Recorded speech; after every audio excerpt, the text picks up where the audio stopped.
जंगल के दरमियान एक छुपी हुई झोंपड़ी थी, जहां एक चिड़चिड़ी बैवा रहती थी, जिसकी दो बेटियां थीं। बड़ी बेटी फैनी बदमिजाज और मगरूर थी, और चूंकि वो अपनी माँ की तरह थी, इसलिए वही माँ की लाडली थी। रोज, जो सबसे छोटी बेटी थी, अपने मरहूम वालिद की तरह मेहरबान और खूबसूरत थी, और इसी वजह से उसे अपनी माँ की तरफ से बेहद जुल्म और सितम का सामना करना पड़ता था। एक दिन माँ ने रोज से कहा कि वो जंगल जाकर कुएं से पानी भर कर लाए। रोज ने फौरन बाल्टी उठाई और जंगल की तरफ चल दी। जंगल में पहुंचकर वो कुएं के किनारे झुककर पानी भरने लगी। ठंडे पानी की छींटें उसके हाथों पर पड़ रही थीं, मगर उसे मालूम न था कि करीब ही एक बूढ़ी औरत उसके पास खड़ी उसे देख रही थी। बूढ़ी औरत ने खनखारते हुए कहा, सुनो लड़की, मैं बहुत प्यासी हूँ, क्या तुम मुझे पानी पिला सकती हो? रोज ने चौंक कर बूढ़ी औरत की तरफ देखा। बुढ़िया तो कमजोर लग रही थी, मगर उसकी आंखों में एक अजीब सी चमक थी।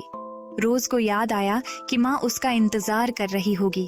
अगर देर हुई तो वो नाराज हो जाएगी, लेकिन दिल ने गवारा न किया कि प्यासी औरत को यूं छोड़ दे। कोई बात नहीं, मैं आपको पानी पिला देती हूँ, रोज ने मुस्कुरा कर कहा, और जग में पानी भरकर बूढ़ी औरत को दे दिया। बूढ़ी औरत ने जी भरकर पानी पिया और फिर मुस्कुराते हुए बोली, बेटी, तुम्हारी नेकी का बदला मैं दुआ से दूंगी। आज के बाद जब भी तुम बोलोगी, तुम्हारे मुंह से कीमती जवाहरात बरसेंगे। ये कहकर वो पुरस्कार बूढ़ी औरत वहां से चली गई। रोज हैरान थी, मगर ज्यादा सोचे बगैर उसने दोबारा पानी भरा और घर की तरफ रवाना हो गई। जैसे ही वो घर पहुंची, उसे काफी देर हो चुकी थी। माँ गुस्से से बोली, इतनी देर क्यों लगा दी? मैं कब से तुम्हारा इंतजार कर रही थी। रोज ने परेशानी में सारा वाकया बयान करना शुरू किया, और जैसे ही उसके होंठ हिले, कीमती जवाहरात नीचे गिरने लगे, चमकते हुए हीरे, लाल और नीलम। माँ हैरत से आंखें झपकने लगी। उसका गुस्सा पल भर में खुशी में बदल गया। माँ की आंखों में लालच चमकने लगी। ये फायदा तो फैनी को भी मिलना चाहिए। चुनांचा माँ ने बड़ी बेटी फैनी को पानी का बर्तन पकड़ाया और ताकीद की, जंगल जाओ, कुएं से पानी भरो, और अगर वही बूढ़ी औरत नजर आए तो उससे अच्छा बर्ताव करना। फैनी ने अपनी माँ की बात सर हिलाकर मान ली, मगर उसके चेहरे पर नरमी या हमदर्दी का कोई निशान न था। फैनी जंगल में पहुंची और कुएं पर झुककर पानी भरने लगी। उसके दिल में कोई नरमी न थी, वो बस जल्दी से काम खत्म करके घर लौटना चाहती थी। अचानक वही बूढ़ी औरत वहां नमूदार हुई। उसकी झुर्रियों भरी आंखों में वही चमक थी।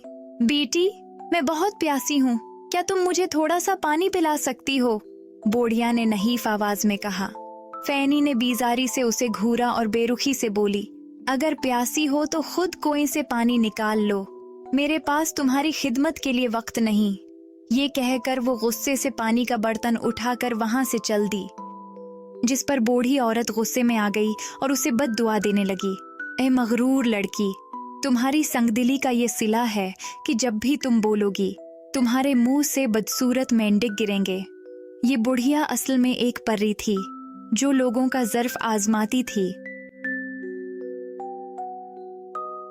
जैसे ही फैनी घर पहुंची, माँ बेचैनी से उसका इंतजार कर रही थी। कहाँ रह गई थी इतनी देर? माँ ने झुंझुला कर पूछा। फैनी ने गुरूर से सर उठाया और बोलना शुरू किया, मैं तो बस।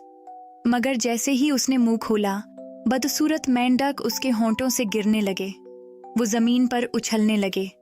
घर में अफरातफरी मच गई। माँ ने खौफ और हैरत से चीख मारी, ये क्या मुसीबत है? माँ ने गुस्से से कहा, ये सब जरूर रोज की वजह से हुआ है। माँ ने गुस्से में आकर रोज को बुला लिया और चीखते हुए बोली, ये सब तेरी वजह से हुआ। जा, मेरे घर से निकल जा, मैं तुझे मजीद यहाँ नहीं रख सकती। मासूम रोज हैरान रह गई, मगर उसने कोई बहस न की। आंखों में आंसू लिए वो घर से निकलकर जंगल की तरफ चल दी। वो तन्हा जंगल में भटकती रही। उसके दिल में खौफ और गम था। शाम के वक्त जब जंगल की रोशनी सुनहरी होने लगी, उसे एक घुड़सवार नजर आया। वो कोई आम आदमी न था, बल्कि एक शहजादा था, जिसकी आंखों में नरमी और हैरत थी। तुम यहाँ अकेली क्या कर रही हो? शहजादे ने घोड़े से उतरकर नरमी से पूछा। रोज ने आहिस्ता से अपनी कहानी सुनानी शुरू की और जैसे ही उसके लब हिले, चमकते हुए हीरे, जवाहरात और नीलम जमीन पर बरसने लगे। शहजादा हैरत से देखता रह गया। ऐसी खूबसूरत और नायाब लड़की, जो बोले तो जवाहरात बरसें। शहजादा उस पर दिलो जान से फिदा हो गया। मेरे साथ महल चलो, शहजादे ने मोहब्बत भरी आवाज में कहा। तुम जैसी नेक दिल लड़की को मैं खूना नहीं चाहता।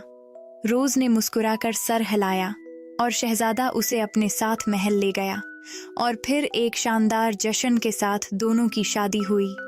इसके बाद रोज और शहजादा हंसी खुशी अपनी नई जिंदगी गुजारने लगे।